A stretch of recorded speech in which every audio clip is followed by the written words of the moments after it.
about my whole journey, whole experience, or you just stumbled across this video, I am vlogging about my journey with 2 tumors. This journey has been a long one, to say the least. This test has definitely become my testimony, and I just wanted to share with you the whole process, because I've received some messages about how did you find out about this, what happened in the hospital. And so I just wanted to share my whole journey, about from the moment I got any symptoms to when I found out about it and everything that happened in the hospital. Today marks 3 weeks post-op, and today I'm actually feeling more like myself. I feel better than ever. I feel like a whole new person.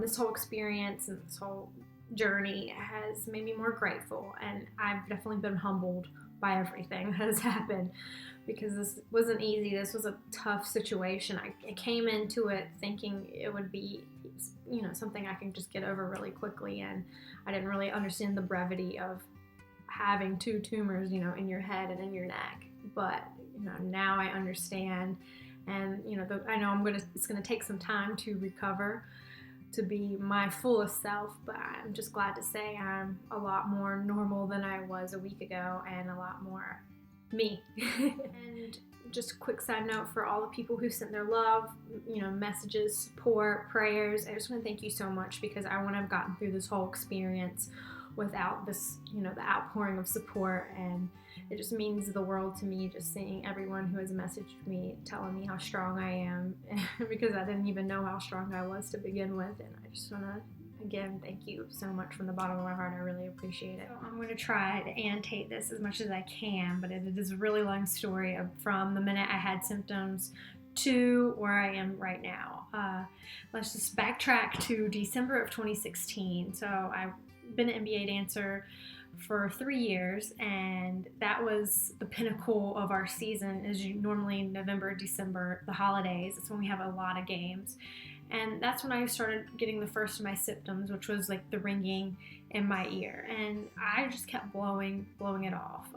My hearing started to decrease. I remember going into New Year's, and all throughout January, my hearing was decreasing. I had an earache, but I just kept blowing it off. I don't normally go to the doctor a lot, because I'm a pretty healthy person, and I've never had an ear infection or had any ear problems ever prior to all this in my entire life. So this is something new, and I'm just thinking, hey, I'm stressing myself out over something minute, and I'm just gonna blow it off.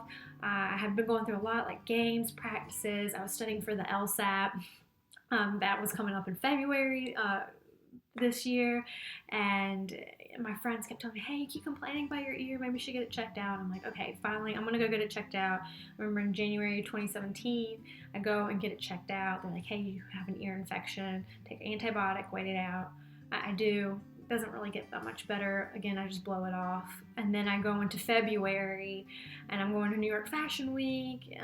The beginning of February, walking to New York Fashion Week, I remember getting on the plane and having such bad vertigo, and I was so dizzy, and I just was like, I'm just gonna blow it off. Maybe it's just a bad day on a plane. I never normally get sick in a plane, but I'm just gonna blow it off. Kept blowing it off, and then I'm like, okay, something's up. Why can't I hear out of my right ear?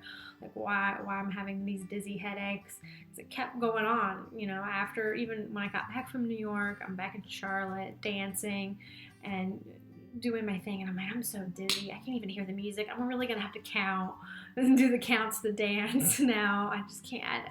It was messing me up, and I'm like, okay, I want to go back to urgent care.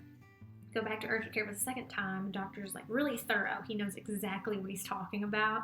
He draws a diagram out, and he's like, oh, you have blood in the back of your ear, but it's an ear infection. That's probably just because of the pressure of everything.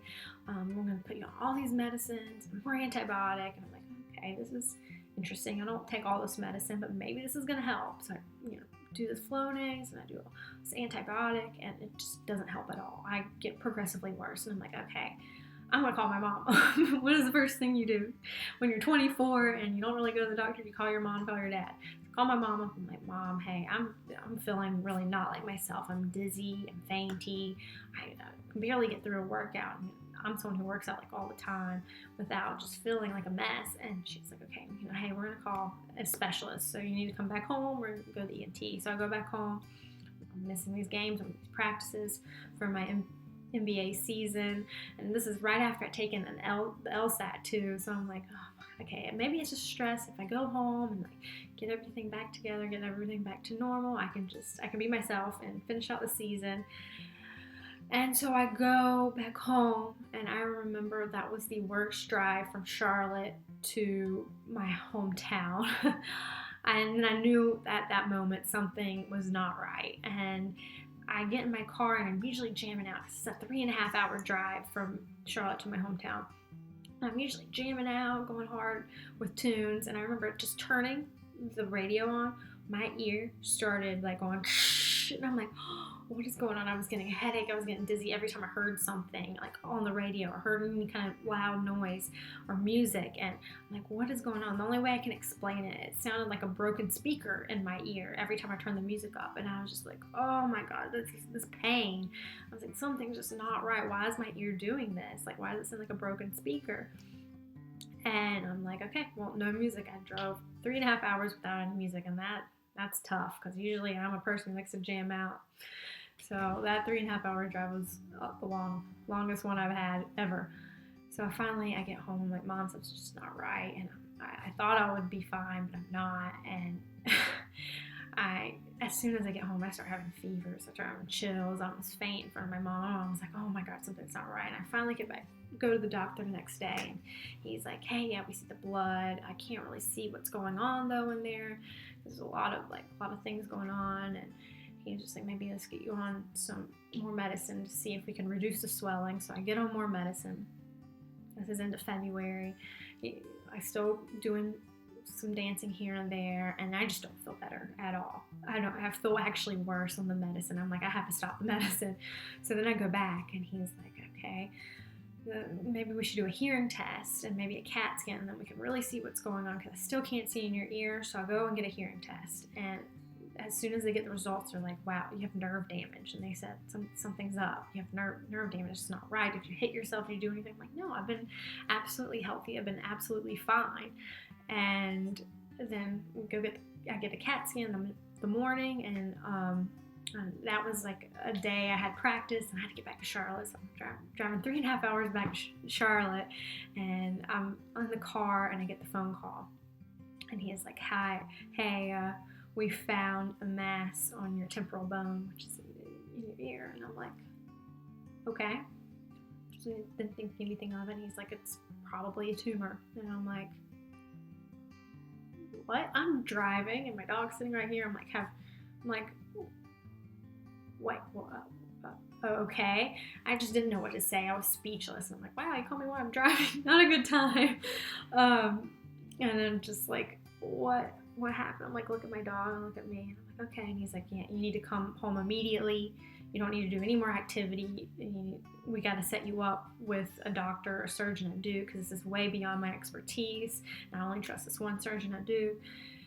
And all this stuff going on and on. And I'm like, oh my gosh. And I remember calling my mom up after that, and she was bawling. She comes to Charlotte, and I'm like, Mom, you have to come back. I need to go back home. And then we go back home that day, and I couldn't get an appointment. And this was like beginning of March now, and I couldn't get an appointment for 2 weeks because the surgeon's so filled up, he's so busy. And those 2 weeks were hard because I'm sitting there and I'm like, okay, what do I have? What do I have? I'm Googling everything. I'm like, okay, let's see. I have a tumor on my temporal bone. What does that mean? And blah, blah, blah. I'm like, okay. And everything on the web's like, oh, you're going to die. And I'm like, great. So I'm just like, I'm supposed to go to law school. I'm already accepted into Charleston. Like, what am I going to do? Like, I'm supposed to move in a month. Like, oh my gosh, here goes my life. And so 24 years old, just sitting there like, okay, I don't know if I'm going to live in a month or two now. Like, what am I going to do? You never trust Google. Never go on Google. Never Google your symptoms or sickness. That's never a good idea. So then, finally go to the doctor, and he's like, hey, you have a Glomus jugular tumor. So Paraganglioma, part of that group. And they're tricky tumors. It's rare. It's a rare breed. And I'm like, my mom's like, of course you would have something rare. But he said, this is something you can get through, and you're gonna get through this, and you can go back and you finish your MBA season. You can go dance because it's a slow growing tumor. It shouldn't hurt you. You'll just be experiencing the same symptoms as you were. So just go back and finish it out. So I'll go back, finish it out, and then he's like, okay, we're setting you up the MRI just to see the extent, because we're going to have to get surgery soon. Even though it's slow growing, we still need to get it soon. So we need to set you up an MRI. And I remember getting my MRI, and then after the MBA season was over, going back for my appointment, and he's like, wow, he's showing me, and I'm like, wow, it's big. He's like, it's in my brain, it's like all in my ear, like, wow. And then casually he's like, oh, and you have a second tumor in your neck. So it's even rare to have one in your temporal bone and brain region, but it's now you're at a lower percent that it's in your neck, which it was on my carotid artery that leads to my brain. So I'm like, oh, wow. So now I have not one but two. And this whole experience, I hadn't really cried because I was just soaking it in. And I remember going back after the doctor in my mom's car and just bawling. I'm like, God, like, see, like, is this a joke? Like, what's going on? Like, God, why are you putting me through this? So I remember next steps was coordinating surgery dates and times. And I was like, hey, I'm moving from Charlotte to Charleston. I've already had this planned out. Like, I got to get that done, because I'm a person who's like, I don't like my things messed up. So they're like, okay, we're gonna give you a couple weeks. You can move. You can get your stuff set up for law school. And I'm like, okay, all right, great. And I remember the whole time telling me, hey, it's gonna be okay, but this is a pretty big surgery. This is gonna knock you for a loop. But I kept just kind of blowing it off. I'm like, okay. He keeps kind of saying like, oh, you're gonna have a cut from here to here. But I was just like, oh, you're gonna be fine. You're gonna be fine. I'm like, oh, okay, all right. So a week before surgery, we're setting everything up, and I just thought I had to go through surgery, but then I had to go through another surgery before that, embolization, which they go from your groin up your main artery up to where the tumors are. And they're cutting off blood flow, putting polymer beads to do that, and draining some blood. And so I remember going into that, and I was just, the day of that surgery, I go in so early, and then I had to wait for so long, because they're like, oh, if an emergency comes by, we have to let them in first. And I remember there was like 2 strokes going on, and I'm like, oh, am I freaking out? And then finally they get set up, get all the IVs in, go on the table, and I'm sitting there, and they're like, oh, we had another stroke, and I'm like, oh man, I just had mentally prepared. So finally I get and do the embolization. I remember I was awake the whole time. I could feel everything. My head was just throbbing when they were sending polymer beads up, and I was bawling. I remember the nurse wiping my tears. She was so sweet. And I get through that, and I'm like, okay. Afterwards, I eat my Bojangles that my best friend brought me, and I'm like, okay, this is not bad. I can get through the rest of the surgery and the recovery. Like, if this was not that bad, I can get through it all. And then I remember, like, in the hospital that night, they hadn't told me that all the stuff was going to be happening all throughout the night. I thought I was going to get a good night's rest and then wake up and then get another good night's rest for surgery. And then I remember all through the night they were coming in, hey, you got to do this, they're taking blood, they're putting all this stuff in me. And I remember they're putting all these, like, little beads, little, like, flashers on my head. I'm like, what is this? I look crazy. And they're like, oh, you gotta get a brain MRI because we're gonna do brain mapping and all this stuff. And I remember being up till like 3 a.m. doing all these tests and all these MRIs. But it was just to have a successful and quick surgery instead of it being, a long, brutal surgery. So next day I go to surgery. I'm surrounded by my family and friends, and I'm like, it shaved a little bit of my hair to begin with, and I'm like, okay, well, here it is. And that was the scariest moment. I remember they put up more IVs in my arms, and my arms are still recovering from all those IVs. But I remember they put all these IVs, and they're starting all these tubes, and oh man. Then I go in, and I remember getting wheeled back to the surgical room, and then they're like, I'm like, it's really here. It's finally here. And then I go to sleep, and I remember waking up from surgery, and I was in the worst panic ever. I was freaking out, so all these people just staring at me. They're wheeling me back to ICU, and I could feel the tube in my throat. I'm just hitting my throat like, oh, get it off me. Like, I thought it was a nightmare. It was a nightmare. and I feel him pulling the tube out of my throat. I'm like breathing, and I feel my head just feels like this. I feel like someone's just like crushing my head, and I'm like, someone hold my hand. I'm like, made one of the surgeons hold my hand on the way back to ICU, and then I remember kept going in and out of consciousness the whole time, and then I'm getting shakes and shivers from being asleep for over 7 hours, and I remember waking up and I'm just like, someone give me pain medicine. Like I could feel everything. My body just felt like someone just mowed over me or hit me with a train. Like my head felt like someone's been banging on my head for hours on end, and I wake up and I remember just vomiting everywhere. I just kept vomiting over everyone. That was real cute. So that was tough. And then I remember the next couple of days I was just recovering, and I had all these drains in me. I had a neck drain, I had a stomach drain, and I had a lumbar drain. And I remember every time I had to get up, they had to like clamp all these drains. And I had a couple of days after, they're like, oh, finally take the lumbar drain out. They took it out. That's when I had the worst experience ever. I had a cerebral spinal fluid leak that was just chilling for a couple days, and I remember they're like, why isn't she recovering fast? Like, she should be recovering faster because I'm a healthy patient, and they just didn't understand. I'm like, I'm having all these headaches, like all up in here. Like it felt like someone just kept beating me. And I remember when the therapist came in to like get me up and get me moving, it was the worst feeling ever. I thought like I was being just pressed down, and I was just like going the whole time like this, like everything felt like this. And I remember getting back and just before I could even get back to the door of my room, I just was throwing up everywhere. And they're like, what's going on with her? And I remember one time they tried to sit me up, and I couldn't even sit up. I was like, please sit me back down. And they're like, just something's not right. I'm like, Mom, I think I'm dying. I think I'm gonna die. I think something went wrong and I'm gonna die. And I told my mom, I just like lay there. I'm like, I'm gonna die. And my mom was just breaking down. And finally they're like, one of the surgeons came in. They're like, hey, I think she has a cerebral spinal fluid leak. And if anyone's had that, it's the worst experience in the world. Like I said, you think you're gonna die.